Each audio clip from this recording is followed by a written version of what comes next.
I sat in the glass-walled conference room at 9:47 in the morning, watching Derek Pullman reassign my account to his nephew while my phone sat silent on the table. The TechCore Industries contract, worth $18 million annually, was being handed to a 27-year-old who couldn't spell compliance. I did not argue. I did not protest.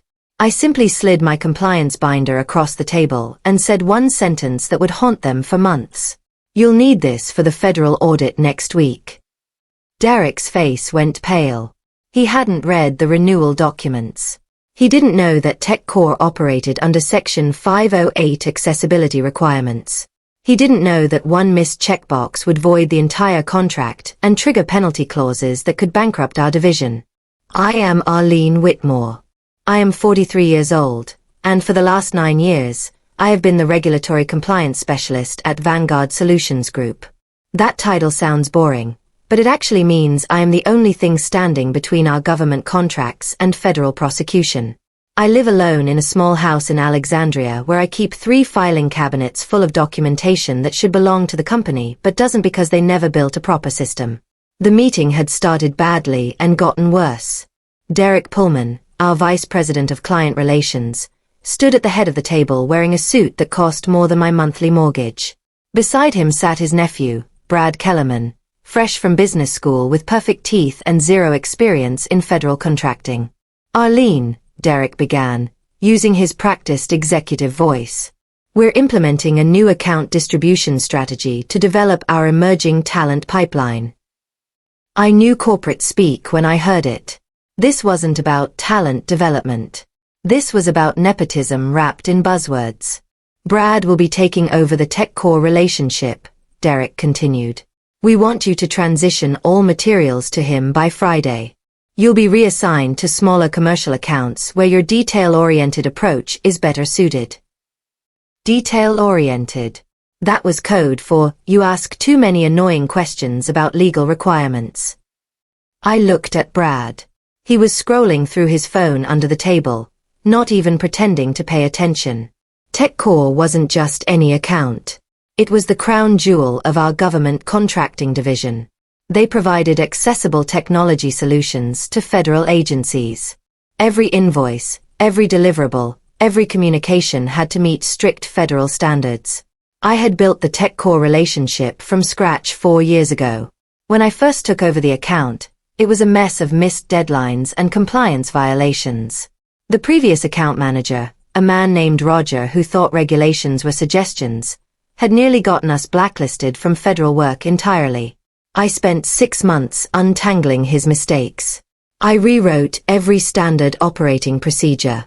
I created tracking systems for the 47 different compliance checkpoints required by federal accessibility law. I learned the names of every procurement officer at every agency TechCore served.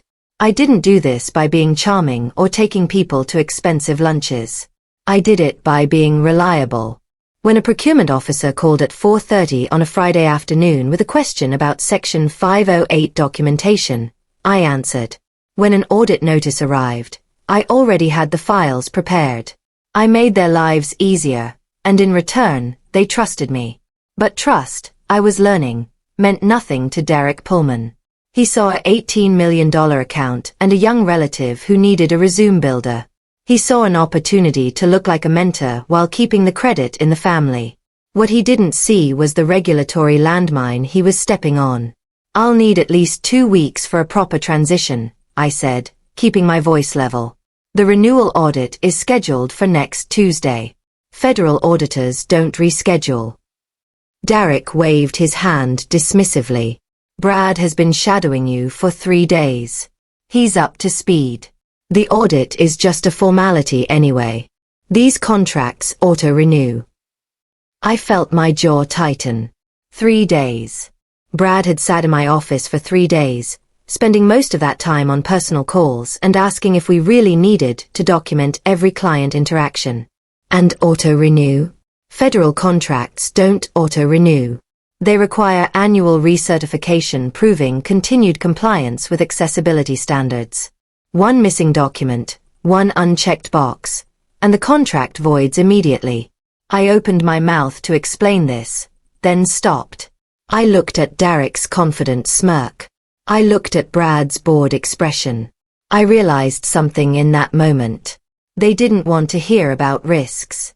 They wanted me to be quiet and compliant, just like I had been for 9 years while men with half my knowledge got promoted around me. Understood, I said. I stood up and placed the compliance binder on the table. It was 3 inches thick, containing every regulation, every contact, every procedure. This contains the audit preparation checklist, I said. Page 47 has the Section 508 compliance matrix. Page 103 has the WCAG 2.1 level AA verification protocols. Page 156 has the emergency contact list for the Office of Federal Contract Compliance Programs. Brad glanced at the binder like it was a foreign object. "Can't you just email me the important stuff?" he asked. "It's all important," I replied. "Every page exists because of a federal requirement. Remove one piece and the entire structure collapses." Derek stood up, clearly annoyed that I was taking up meeting time with details. "Brad will figure it out. That's what young talent does, Arlene. They adapt. They don't hide behind procedure manuals." I nodded slowly. "Of course. I'll clean out my TechCore files by Friday." I walked out of that conference room with my head high and my hands steady. I didn't slam the door. I didn't send an angry email. I went back to my desk in the corner of the open office floor and began the most important documentation of my career. I opened a personal encrypted file and started typing. I titled it, "Timeline of Account Transition and Compliance Warnings Issued." Every conversation I'd had with Derek about risks. Every email I'd sent flagging concerns. Every time I'd been ignored. The history of how I ended up in that corner desk begins 5 years earlier, when Vanguard Solutions was a scrappy mid-size firm trying to break into federal contracting. I was hired as a junior compliance analyst, and nobody else wanted the government work. Federal contracts were considered boring, low margin, and full of red tape. But I saw something different. I saw stability. I saw contracts that paid on time, didn't negotiate rates downward, and valued precision over flash. I spent my first year learning the Federal Acquisition Regulation Handbook like it was scripture. I memorized accessibility standards. I took certification courses in my spare time. When TechCore came to us looking for a partner who could handle their complex compliance needs, I was the only person in the company who understood what they were asking for. I landed the account by writing a 50-page compliance strategy that addressed every concern their legal team raised. The contract was signed, and suddenly Vanguard Solutions was a federal contractor. Our revenue doubled. Derek Pullman got promoted to vice president based largely on the TechCore success. He gave speeches at company meetings about strategic relationship building. He never mentioned my name. That was when the pattern started. Every success I generated became a talking point for someone else's promotion. When I streamlined our compliance tracking system, Derek's director took credit for implementing operational excellence. When I negotiated a contract extension that added $3 million in annual revenue, Brad's father, who sat on the board, praised Derek's leadership vision. I raised the issue once, carefully, in my annual review. I told Derek I felt my contributions weren't being recognized. He smiled that practiced smile and said, "Arlene, you're so valuable right where you are. We can't afford to move you.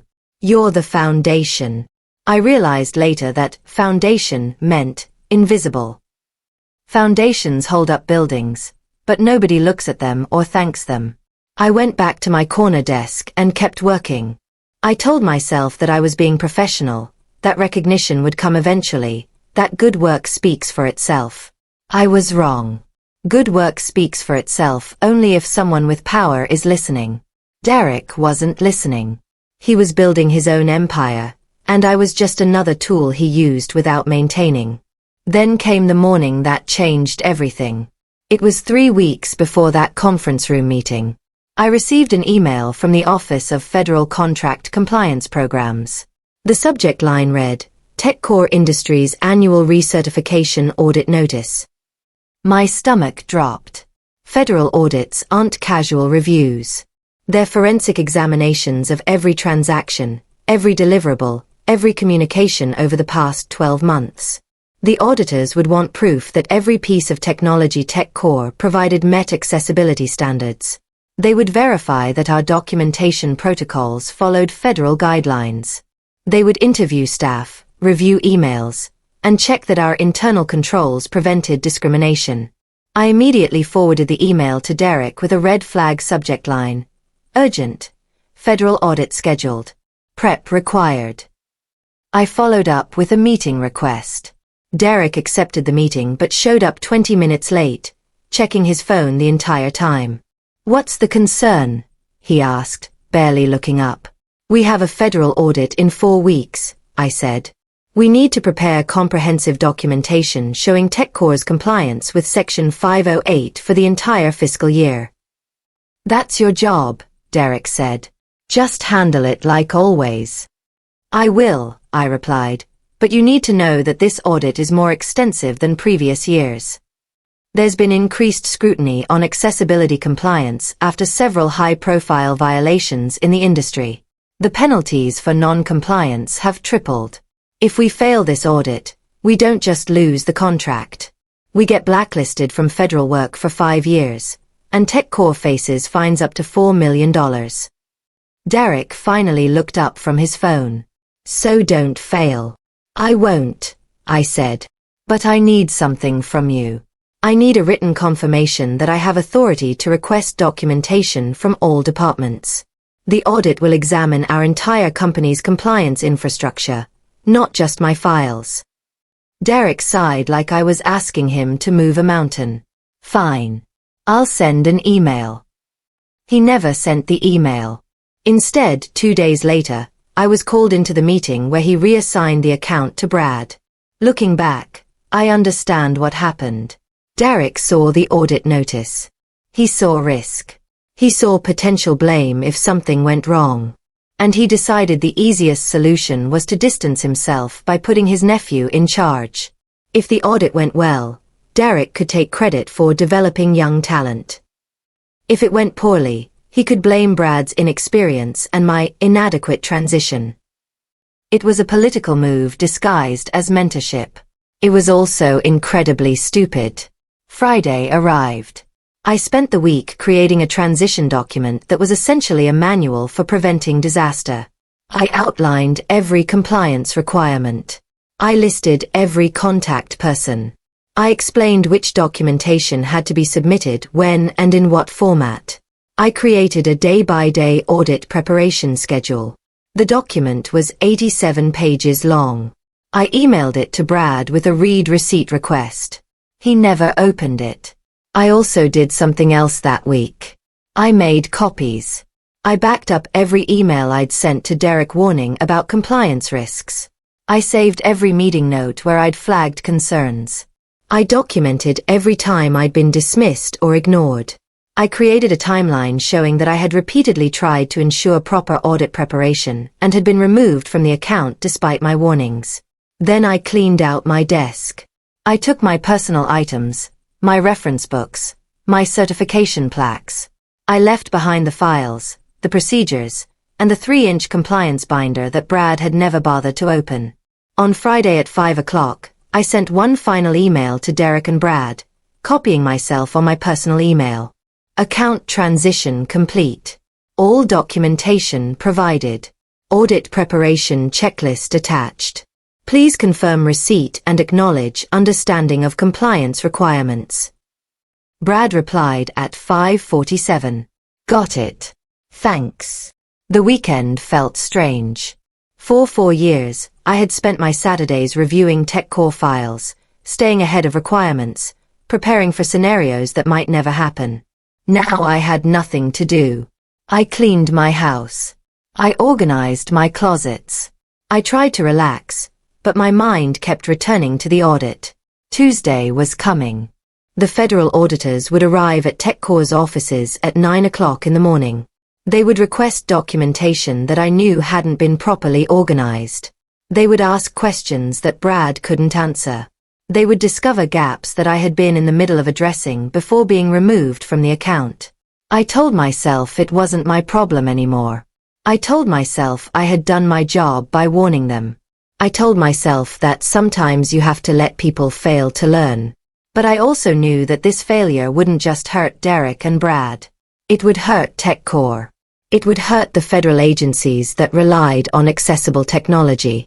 It would hurt the employees at Vanguard Solutions who had nothing to do with Derek's ego. Sunday night, I drafted an email to the CEO of Vanguard Solutions. I didn't send it. Not yet. I wanted to see what would happen first. Monday morning, I arrived at my desk to find a new assignment. I was now the lead on 3 small commercial accounts, none of which required specialized knowledge or generated significant revenue. It was busy work designed to keep me occupied and out of the way. My new desk was in a different section of the office, farther from the windows, smaller, more isolated. I didn't complain. I logged into my new accounts and started reviewing files. Around 10:30, my desk phone rang. It was Brad. Hey, Arlene, quick question. The TechCore people are asking for something called a VPAT. Do you know what that is? I closed my eyes. A VPAT is a voluntary product accessibility template. It's one of the most basic documents in federal accessibility compliance. It's literally the first thing any federal contractor should know about. It's in the binder I gave you, I said. Page 23. Yeah, I can't find the binder right now. Can you just email me the template? I can send you the blank template, I replied, but each VPAT has to be customized for the specific technology being evaluated. You'll need the technical specifications from TechCore's engineering team and verification testing results. Silence on the line. Then, can you just do this one? I felt a familiar pull. The instinct to fix the problem, to prevent the disaster, to be the reliable person who saves the day.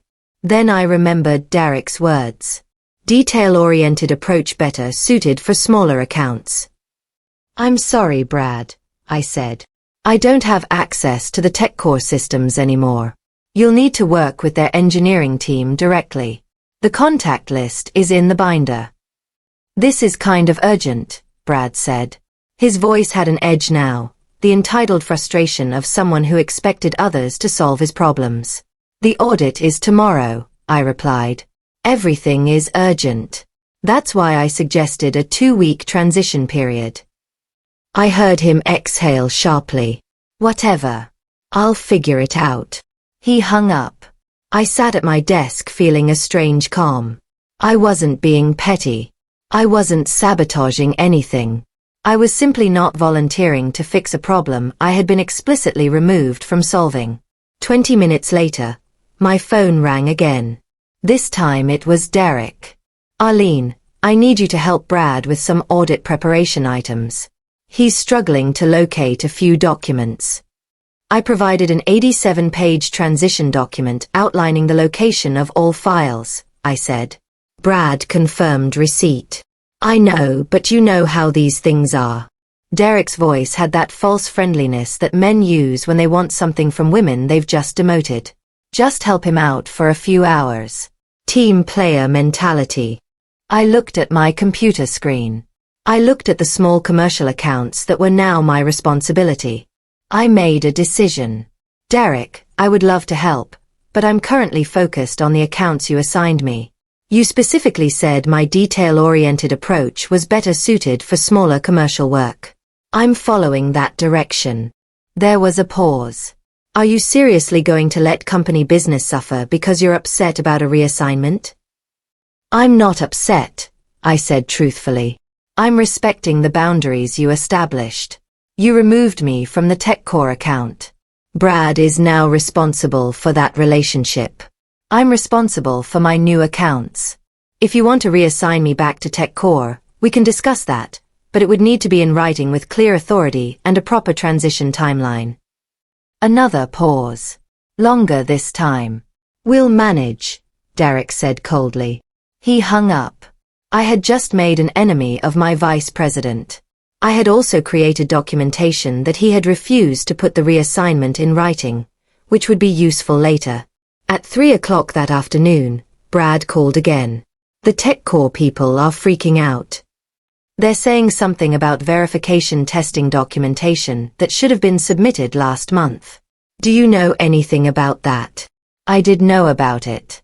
It was one of the items I had been in the process of completing when Derek reassigned the account. The verification testing proved that TechCore's latest software update maintained accessibility compliance. It was due 30 days before the audit as part of the pre-audit submission package. It's outlined in the audit preparation checklist I provided, I said. Section 4, subsection C. The testing should have been completed by an approved third-party accessibility consultant. The results should have been submitted to the Office of Federal Contract Compliance Programs with a cover letter using the template in Appendix F. Where do I find an approved consultant?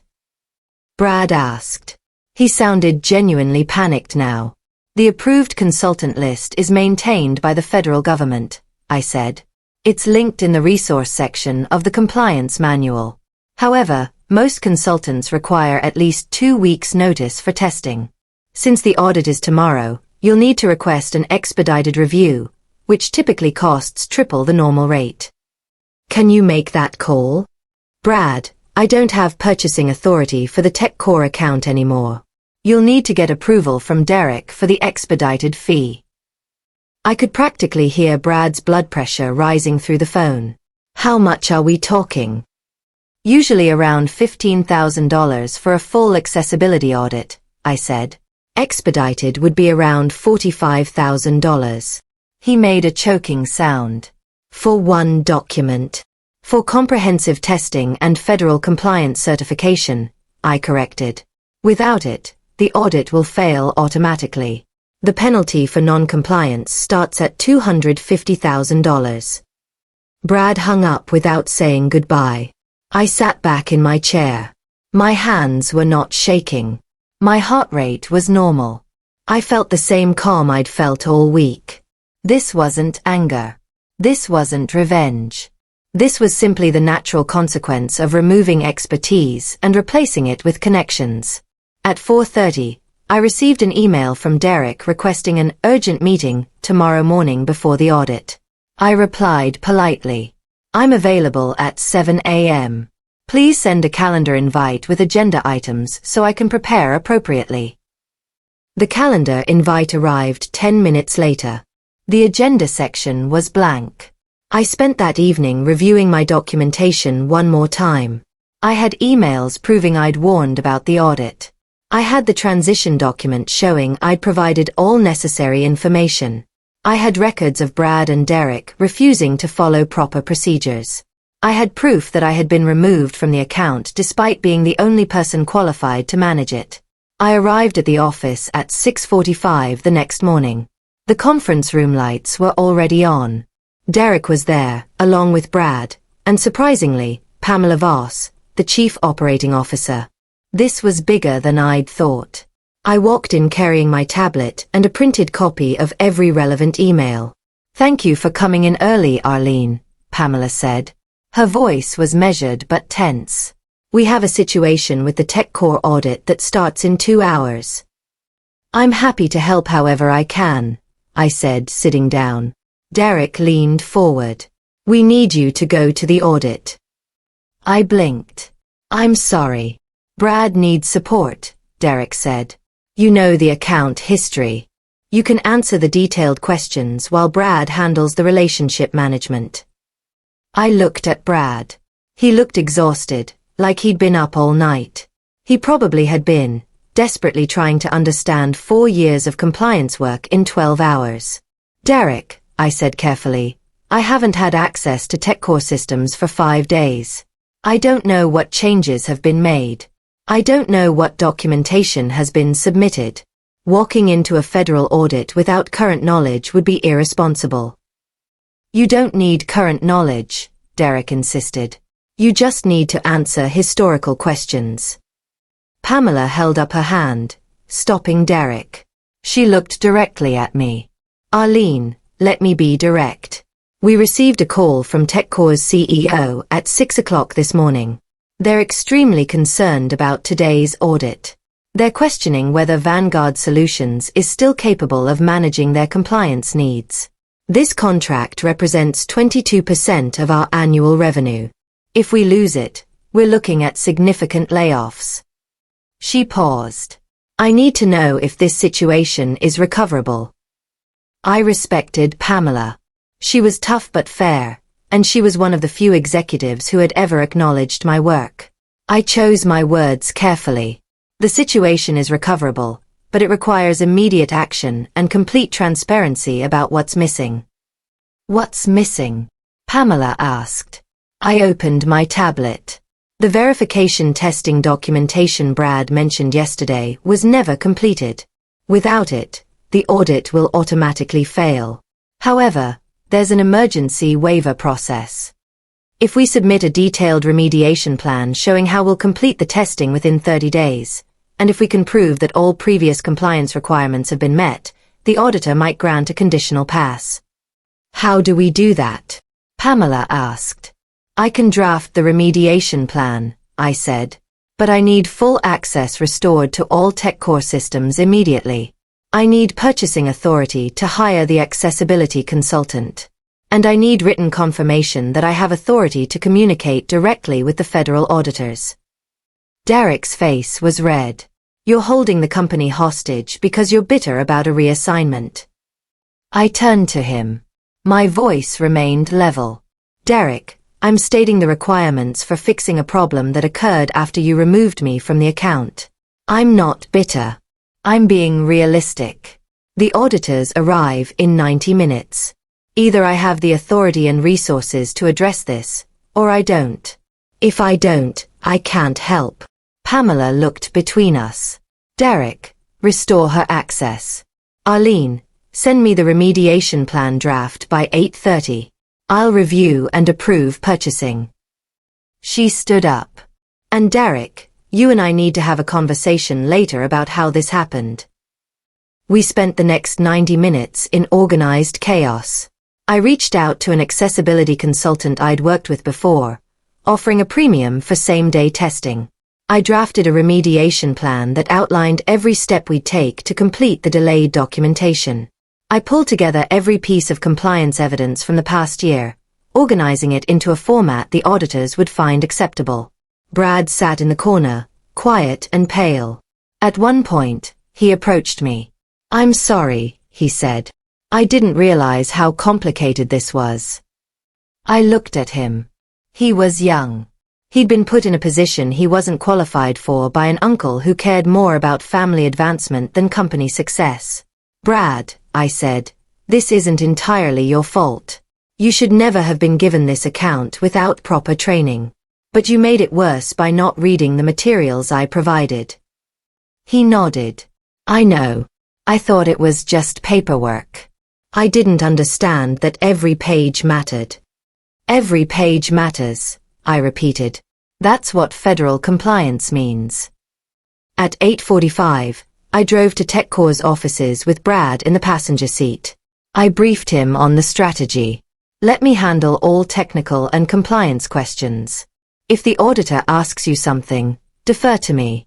Don't try to guess. Don't try to look knowledgeable. Just be honest that there was a recent transition and I'm the compliance specialist. The audit lasted 6 hours. The federal auditor, a stern woman named Ms. Patterson, went through every requirement methodically. She identified the missing verification testing immediately. This is a critical deficiency, she said. Without current accessibility verification, I cannot certify continued compliance. I handed her the remediation plan. We've identified the gap and have already engaged an approved consultant for expedited testing. This document outlines our correction timeline and the enhanced monitoring protocols we're implementing to prevent future delays. Ms. Patterson read the plan carefully. Who prepared this? I did, I said. I'm the compliance specialist assigned to this account. She looked at Brad, then back at me. I was told Mr. Kellerman was the account manager. There was a recent transition, I said smoothly. I'm now the compliance lead to ensure technical requirements are properly managed. It wasn't exactly true, but it was close enough to manage the situation. Ms. Patterson made notes. After 6 hours of document review, interviews, and system checks, she closed her laptop. Based on the remediation plan and the historical compliance evidence, I'm issuing a conditional pass. You have 30 days to complete the verification testing and submit final documentation. If you miss that deadline, the contract will be suspended pending a full re-evaluation. We walked out of TechCore's offices at 3 o'clock in the afternoon. Brad looked relieved. We passed, he said. We got a conditional pass, I corrected. We have 30 days to finish what should have been done last month. When we got back to Vanguard Solutions, Pamela was waiting in the conference room. How did it go? Conditional pass, I said. We have 30 days to complete verification testing. I've already scheduled the consultant for next week. If we stay on track, we'll convert to a full pass by the deadline. Pamela nodded. Good work. She looked at Derek, who had been sitting quietly. Derek, my office. Now, what happened in that office? I learned later from Pamela's assistant who I'd helped with a compliance question once and who felt I deserved to know. Derek tried to frame the audit problems as my failure to properly transition the account. Pamela pulled up the emails. She read aloud my warnings about the audit. She reviewed the 87-page transition document. She looked at Brad's 2-word response confirming receipt. You removed your most qualified compliance specialist 3 weeks before a federal audit, Pamela said, according to the assistant. You replaced her with someone with no relevant experience. And when the situation became critical, you tried to blame her for not fixing the problem you created. Derek was placed on administrative review. Brad was removed from client-facing work entirely and reassigned to internal operations. And I received an email from Pamela requesting a meeting. Arlene, Pamela said when I entered her office the next morning. I owe you an apology. I should have been more aware of how Derek was managing the Federal Contracts Division. The way you were treated was unacceptable. Thank you, I said. I want to offer you a position, Pamela continued. Director of Federal Compliance. You would oversee all government contracts, establish proper protocols, and have final authority over compliance decisions. You would report directly to me, not to Derek. I looked at her. It was the recognition I'd wanted for years. It was the title that matched my expertise. It was also a trap. What happens to Derek? I asked. He'll remain as VP of Client Relations, but federal accounts will be removed from his division. He'll focus on commercial work. I understood the political calculation. Derek had relationships with board members. Firing him would be complicated. So instead, they were creating a new position for me while leaving him technically in place. I appreciate the offer, I said. But I need something else. Pamela raised an eyebrow. I need a written guarantee that federal compliance decisions cannot be overridden by sales or relationship managers. I need budget authority for necessary compliance tools and training. And I need the ability to refuse account assignments that pose legal risk, in writing, without retaliation. Done, Pamela said without hesitation. I'll have the offer letter drafted by end of day. That afternoon, I received 3 more things. First, a formal apology email from Derek, clearly written by legal counsel. Second, an awkward conversation with Brad where he admitted he'd learned a valuable lesson about not taking shortcuts. Third, a call from TechCore's CEO thanking me personally for saving the contract and maintaining the partnership. Over the next 30 days, I completed the verification testing, submitted the final documentation, and converted the conditional pass to a full certification. The federal auditor sent a commendation letter praising our comprehensive compliance program. Derek avoided me in hallways. I heard through office gossip that several board members had questioned his judgment after learning how close we'd come to losing our largest contract. His nephew Brad had apparently gone to him asking for a different assignment, admitting compliance work was not his thing. But the real change was internal. I built the compliance program I'd been trying to implement for years. I hired 2 specialists to support the growing federal portfolio. I implemented software systems to track every requirement automatically. I created training programs so no account manager could claim ignorance of federal rules. I wrote procedures, protocols, and escalation policies. I made the knowledge that had lived only in my head into institutional property that protected the company regardless of who held which position. 6 months later, Vanguard Solutions won 2 new federal contracts specifically because of our compliance reputation. Our revenue from government work increased by 40%. Pamela announced at a company meeting that our federal division was now our strongest growth sector. She thanked the compliance team by name. My name was first. Derek sat in the back of that meeting. He didn't clap. I still work at Vanguard Solutions. I still arrive early and stay late when audits approach. But now I do it from an office with windows, with a team that supports me, and with authority that's recognized on paper and in practice. Last week, I received a LinkedIn message from an old colleague asking how I'd managed to finally get the recognition I deserved. I thought about how to answer. I thought about the conference room where Derek had reassigned my account. I thought about the moment I decided to stop saving people from consequences they'd earned. I replied with 1 sentence. I stopped preventing disasters and started documenting who caused them. The TechCore contract renewed again this year, now worth $22 million annually. The renewal process was smooth, properly documented, and required 0 emergency interventions. That's not because the work became easier. It's because the work is finally being done right. Derek is still technically my colleague, though we barely interact. He never recovered the credibility he lost. His division has shrunk while mine has grown. Sometimes I see him in meetings, and I remember his face when he told Brad to take my account. I remember him dismissing my warnings, belittling my expertise, assuming I'd fix his mistakes because I always had before. I don't feel anger anymore. I feel something quieter and more lasting. I feel the satisfaction of knowing that competence, when properly documented and protected, eventually defeats convenience. And I know that the next time someone tries to reassign expertise to nepotism, there's now a paper trail showing exactly what those costs.